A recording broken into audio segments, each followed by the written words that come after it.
Bienvenue sur Africa 24 dans cette nouvelle édition du Non-Stop Info au sommaire de l'actualité. Théâtre de violence depuis 2014, la ville de Béni en République démocratique du Congo est à nouveau attaquée. Dans la nuit de lundi à mardi, 12 personnes ont été tuées dans un massacre. La population appelle à plus de protection. Au Cameroun, plus de 100 milliards de francs CFA seront alloués à l'aménagement de la ville de Douala. Les fonds débloqués par la Banque mondiale et le gouvernement camerounais sont destinés au projet de développement des villes inclusives.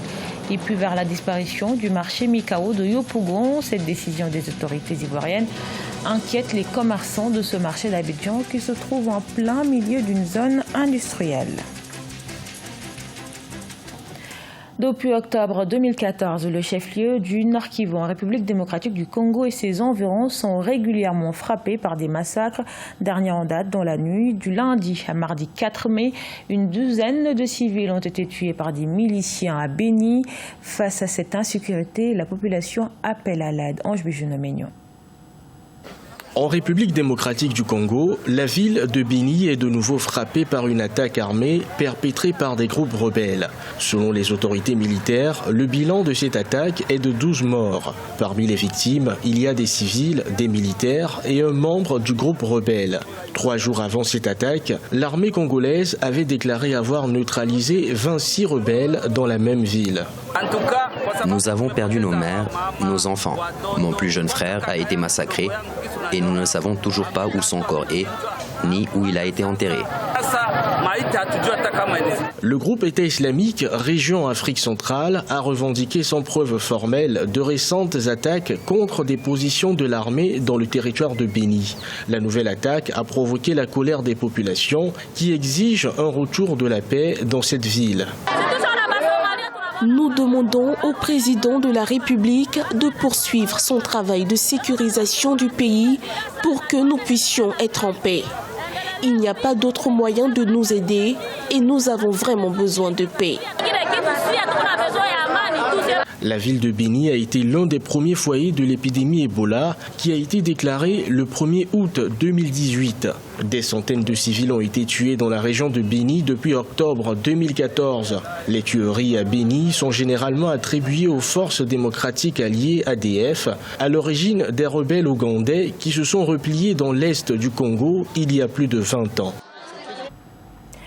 Il succède à Maria Fernanda Espinosa de la Guinée équatoriale. Le Nigérian Tijani Mohamed Bondé est le nouveau président de l'Assemblée générale des Nations unies, deuxième Nigérien à occuper ce poste. Il prendra sa fonction en septembre prochain. Sa nomination lors de la 87e séance plénière de l'Assemblée était attendue car il était le seul candidat en lice pour l'Afrique qui accède à cette présidence tournante tous les 5 ans. Je vous propose de l'écouter. La paix, la sécurité, la lutte contre la pauvreté, l'éducation, la lutte contre la famine et le réchauffement climatique seront au cœur de mon mandat. Je suis déterminé à promouvoir tout type de partenariat qui nous permettrait d'atteindre nos objectifs et de faire déployer tous les moyens nécessaires pour assurer la paix et la prospérité, notamment pour les plus vulnérables. Puisque l'ONU n'a pas encore pu répondre à toutes les attentes de ses pères fondateurs en ce qui concerne la prévention de nombreux conflits violents et atroces, nous devons assumer la responsabilité collective de rendre le monde meilleur, plus sûr et plus pacifique. La promotion des droits de l'homme et l'autonomisation des femmes et des jeunes méritent une attention particulière et je me consacrerai à la promotion de la parité homme-femme dans l'ensemble du système des Nations Unies, à partir de mon propre bureau. L'Assemblée générale doit jouer son rôle pour combler les lacunes et promouvoir l'action collective face à toutes les questions internationales qui méritent de l'attention, en étroite coordination avec le secrétaire général, le Conseil de sécurité et l'ECOSOC. Vers l'aménagement de la capitale économique du Cameroun, Douala, pour ce faire, près de 130 milliards vont être débloqués. Ce projet soutenu par la Banque mondiale et le gouvernement du Cameroun vise entre autres la construction des infrastructures routières afin d'améliorer la circulation dans la ville aux 2,8 millions d'habitants. Marie-Colette Babasagana.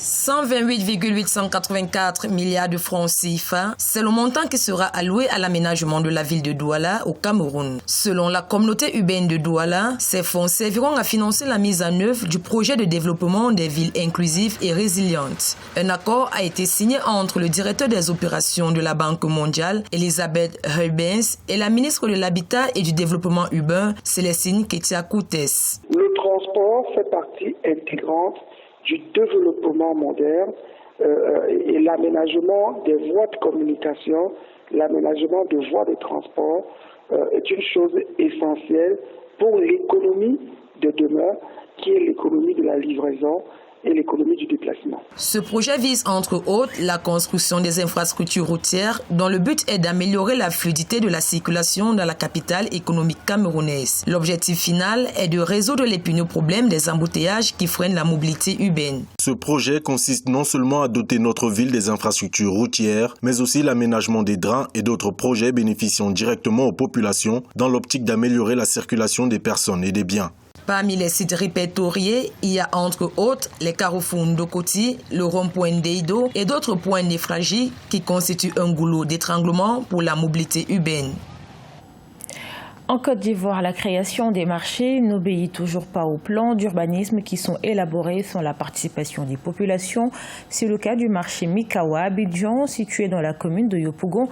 Il est menacé de disparition par les autorités municipales aux grandes dames des commerçants et des consommateurs. Reportage de notre correspondant Olivier Conan.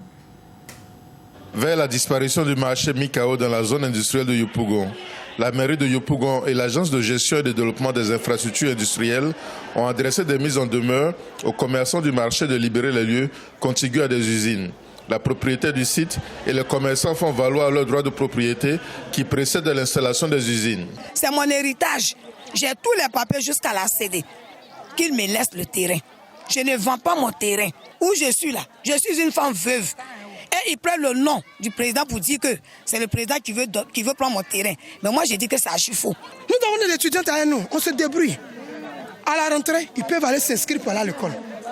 Mais si on ne peut pas vendre, on ne peut pas se débrouiller, allons faire comment? Donc vraiment, nous on demande pardon.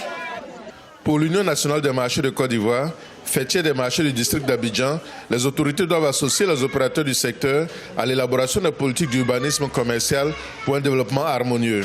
On a travaillé sur la loi de la politique de l'urbanisme commercial en demandant au ministère désormais de pouvoir nous permettre d'avoir un plan de façon commune pour la construction des marchés en Côte d'Ivoire, pour éviter l'installation de façon anarchique.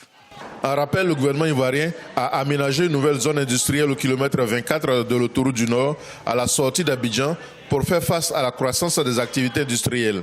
On dénombre 168 marchés dans le district d'Abidjan, dont 46 marchés privés comme celui de Yopougon Mikao.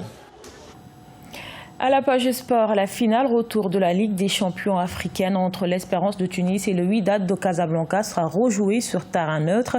C'est le verdict de la Confédération africaine de football, mais après la Coupe d'Afrique des Nations qui démarre le 21 juin prochain en Égypte. Rappelons que le match retour avait été interrompu vendredi 31 mai à cause d'une défaillance du vidéo-arbitrage.